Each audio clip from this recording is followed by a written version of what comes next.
So what he is doing now, we're at the 1 minute mark. He's going to pick it up, turn it. Look at how that's beautifully charred.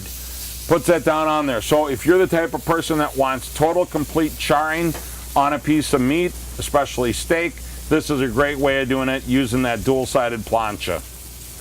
Again, with your PT100, you can check your doneness of the steak for medium, medium rare, whatever you like. There's also an MP thermometer or the PT12 thermometer that are a little bit slower, and or the analog version, but would serve the same purpose.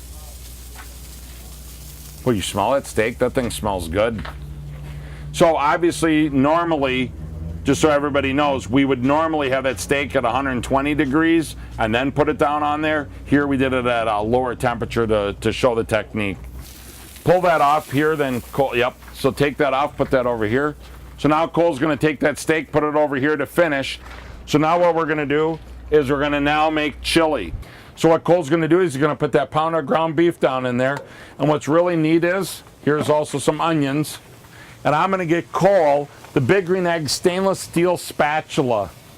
Again, notice the ergonomic handle design to reduce the stresses on his poor shoulders. He puts in a little bit of chili powder, and then also he's going to dump in some of the Big Green Egg Viva Caliente seasoning. Arriba! And what that'll do is that'll give a little bit of kick. So you don't realize this, ma'am, you had all this in the chili that you ate for lunch.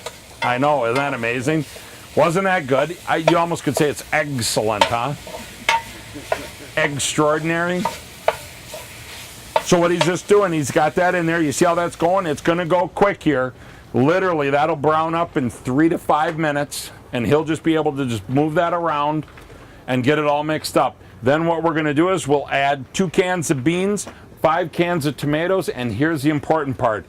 1/3 of a bottle of the Big Green Egg Vidalia Onion Sriracha barbecue sauce. That is the important step right there.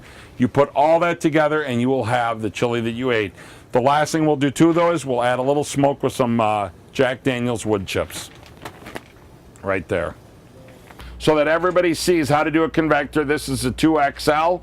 We got that thing idling along. Again, he's going to use the heat-resistant silicone mitt along with the egg mitt. He's going to, this is the 2XL, so this is the monster, and he's going to put in that convector. Remember, people always ask me, Stu, when do I use a convector? It's simple. Anytime you're going to cook something longer than an hour or bake bread or do pizza, you're going to utilize the convector, because what that's going to do is dissipate and diffuse that heat evenly throughout the Big Green Egg. So what type of classes would you use the convector for? Anything that would be roasting, anything that would be baking. As a general, like I said, anything that takes longer than an hour, always think I'm going to use a convector. If it's under an hour, you can just do it straight direct heat.